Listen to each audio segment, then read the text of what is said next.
to the 80s Movie Podcast. I'm your host, Edward Havens. Thank you for listening today. Since it's primetime horror movie season, and this is a podcast about 1980s movies, and there were literally tons of horror movies released in the 1980s, we're going to spend the next couple weeks talking about, horror movies. Next week, it'll be our second annual A Brief History of show, going into the history of the Nightmare on Elm Street series with our special guest, Jeff Townsend, the podcast father. We've already hosted a brief history of the Halloween movies last October, and we talked about John Carpenter a bit in our episode this past spring on Nick Castle's underappreciated 1982 film, The Assassination Game. John Carpenter was such a staple of 1980s horror cinema, and I wanted to touch on one of my favorite movies of his, not just from this decade, but in his entire career, and one that doesn't get as much love as I think it deserves, Prince of Darkness. I'm not just focusing on Prince of Darkness on a whim. When this episode releases on October 21st, 2022, it'll drop only 2 days before the 35th anniversary of the film's release into American theaters. Because I love doing crazy timing stuff like that. I'm guessing you don't need me to tell you a whole lot about John Carpenter, so we'll just do a quick recap of his career after Halloween. By the summer of 1986, John Carpenter had hit a dry patch in his directing career. After the surprise success of Halloween in 1978 and the success of his ABC TV movie about Elvis Presley in 1979, starring Kurt Russell, Carpenter was able to jump from low-budget movies like the $300,000 Halloween and the $1.1 million The Fog, to more ambitious but not always horror projects like the $6 million sci-fi action film Escape from New York and the $15 million sci-fi horror film The Thing. Both films would be minor hits, but not quite as big as its financiers and fans had hoped. Ditto his $10 million adaptation of the Stephen King novel Christine, and his $24 million sci-fi romantic drama Starman, even with Jeff Bridges getting nominated for an Academy Award for Best Actor, the only time any John Carpenter movie was ever nominated for anything at the Oscars. In 1986, Carpenter had swung for the fences with his $25 million fantasy martial arts action comedy Big Trouble in Little China, re-teaming with his Elvis, Escape from New York, and Thing star Kurt Russell. Big Trouble in Little China had everything a summer blockbuster should have: a likable lead hero, a trusty sidekick, a damsel in distress, lots of martial arts, James Hong, a prime release date in the 4th of July weekend, and an amazing widescreen cinematography by one of the best lensers working at the time, Dean Cundy. Except it would be, to borrow from baseball parlance once again, a foul out. Despite good reviews from some major critics, Big Trouble in Little China was a big disappointment, grossing just $11.1 million in America. Carpenter was not just disappointed, but disillusioned with Hollywood filmmaking, and he decided he was going to go back to his roots: independently produced films on a lower budget, free from studio interference where he could have total creative control. That's a pretty tall order for a filmmaker who wasn't exactly known as a hit maker. But he would quickly find willing patrons in the Alive Films team of Shep Gordon and Andre Blay. Although Blay was a producing novice, Shep Gordon was very much an industry insider. Gordon not only managed the careers of such stars as Alice Cooper, Kenny Loggins, Raquel Welch, and, in the last years of his life, Groucho Marx, and not only helped to create the concept of celebrity chefs by elevating the likes of Emeril Lagasse and Wolfgang Puck, but also founded the production and distribution company Alive Films, whose films included the groundbreaking 1982 documentary Koyaanisqatsi and Gregory Nava's Oscar-nominated El Norte in 1983. For a few years in the mid-'80s, Alive Films formed a partnership with Chris Blackwell's Island Pictures to form Island Alive. When that partnership ended in 1985, Gordon decided to focus solely on film production and saw John Carpenter as a rather safe bet. Carpenter and Alive Films would sign a 4-picture deal, and Carpenter would get started on writing the first of those films, Prince of Darkness. Prince of Darkness would tell the story of a group of quantum physics students and scientists who were invited by a Catholic priest to investigate an ancient canister of swirling green goo in the basement of an abandoned church in Los Angeles.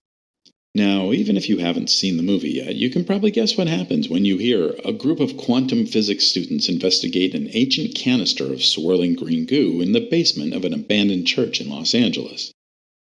It's not good. In a nutshell, you have a standoff between an ever-dwindling number of very smart people trying to figure out what this thing is, an ever-growing number of people who have become possessed by the thing inside the cylinder, and an even larger group of enthralled schizophrenic homeless people who have surrounded the church. Can you guess what's in the goo? Is it possibly in the name of the movie? With his producers, Carpenter created a $3 million budget for the film, which the producers would recoup as part of a negative pickup deal with Universal Pictures.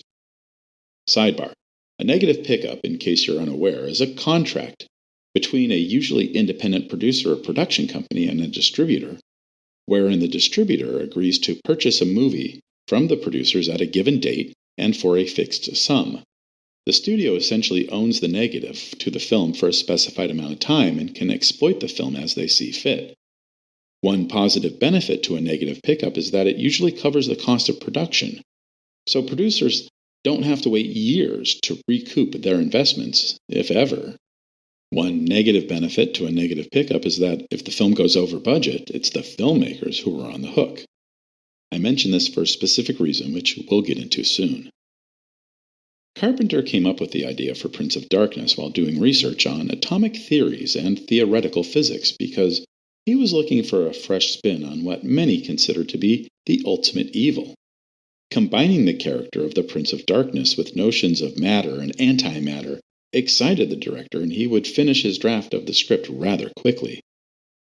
While his production team scouted locations throughout Los Angeles, Carpenter concentrated on casting the roles. As the priest who puts the story into motion, Carpenter would turn to Donald Pleasance. The British actor whose appearances in Carpenter's Halloween and Escape from New York would fuel a late career resurgence for the actor.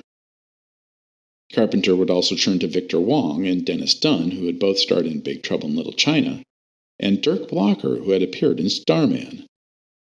New to the Carpenter universe were Jameson Parker, who at the time was one of the stars of the hit CBS TV show Simon and Simon, Lisa Blount, best known at the time for her Golden Globe-nominated performance as Lynette in An Officer and a Gentleman, and singer Alice Cooper. Production on the film would begin in mid-May 1987.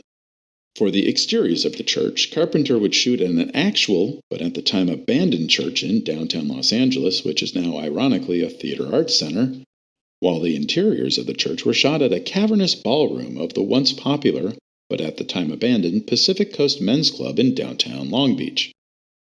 Other scenes would be shot at the San Fernando Mission and at the Valencia Independent Studios near Magic Mountain, and shooting would last for 5 weeks, ending on June 25th. If you're a fan of Alice Cooper and saw him perform live in the 70s and 80s, you may be aware of an impaling device he used during his shows. Carpenter loved this bit and invited Cooper, through Cooper's manager Shep Gordon, to come visit the set one day. Cooper, who had ambitions of becoming an actor, came to visit the set very early in production and would talk to the director between takes. What Cooper didn't know is that Carpenter was hoping Cooper would not only accept a small role in the film as the leader of the homeless schizophrenics, but would also allow Carpenter to use Cooper's impaling device for a scene in the movie, and possibly maybe even write a song for the film. Yes, Cooper would love to play the leader of the homeless schizophrenics. Yes, Cooper would allow Carpenter to use the impaling device for one of the scenes in the movie. And yes, he would love to write a song for the movie. That song's title? Prince of Darkness, which, not ironically, can be heard in the scene where the impaling device is used. Now, if you know anything about John Carpenter and his movies, he not only directs and regularly writes, but he creates an electronic musical score for almost every single one of them. Prince of Darkness would be no different, and like several of his films before, he would team with Alan Howarth, a composer and sound designer who he had been teaming with since 1981. But for some reason, Carpenter did not take a screenplay credit for his script, instead crediting it to one Martin Quatermass. Nods to the British sci-fi writer Nigel Kneale and his most famous character creation, Bernard Quatermass. If one is familiar with the works of Nigel Neal, one would see a number of story elements that were similar to those found in several of the author's work.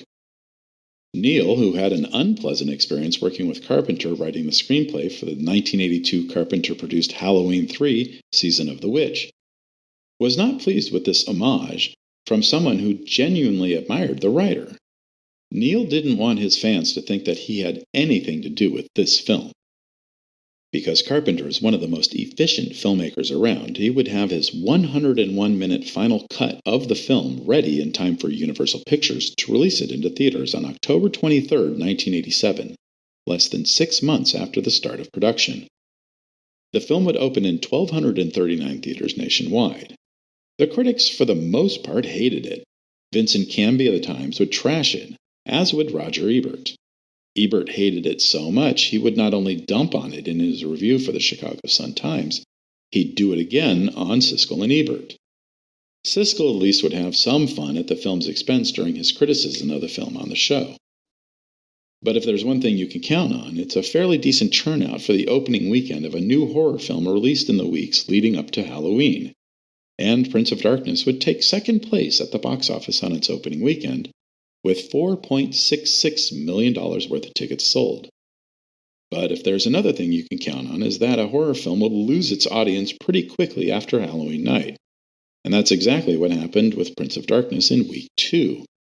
Actually, it would happen on that second Saturday night, because when Halloween falls on a Saturday, you can bet all the theaters are dead, no pun intended, because all the cool kids are out partying and getting into mischievous mayhem.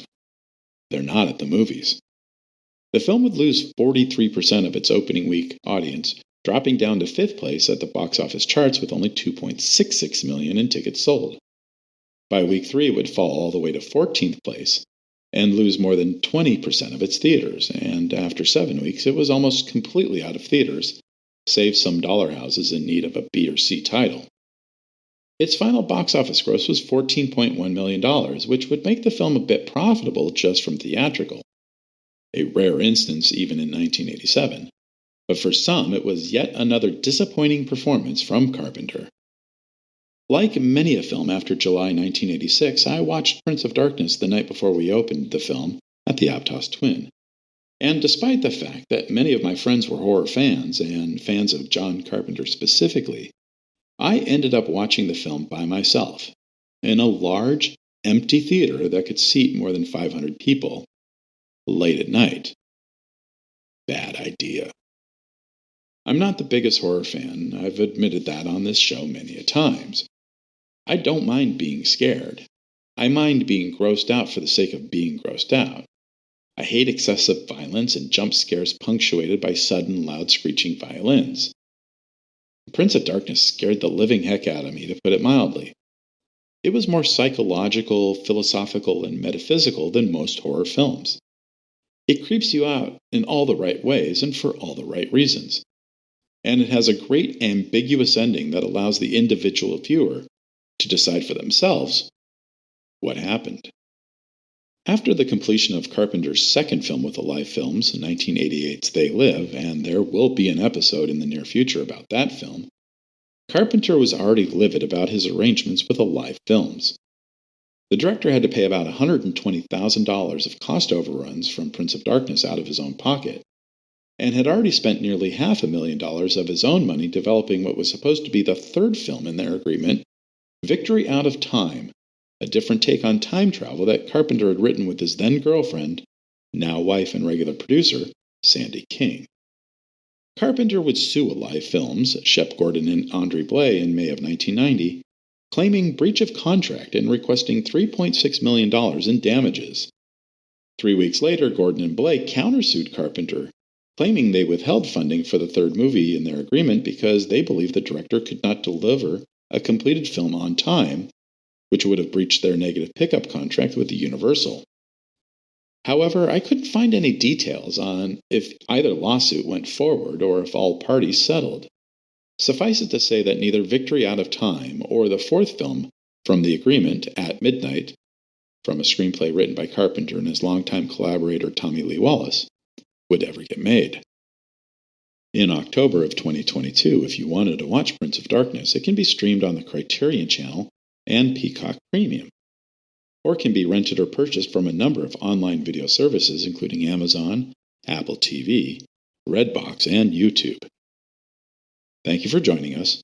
We'll talk again next week when episode 89, A Brief History of the Nightmare on Elm Street series, is released. Remember to visit this episode's page on our website, the80smoviepodcast.com, for extra materials about the movie we covered on this episode. The 80s Movie Podcast has been researched, written, narrated, and edited by Edward Havens for idiosyncratic entertainment. Thank you again. Good night.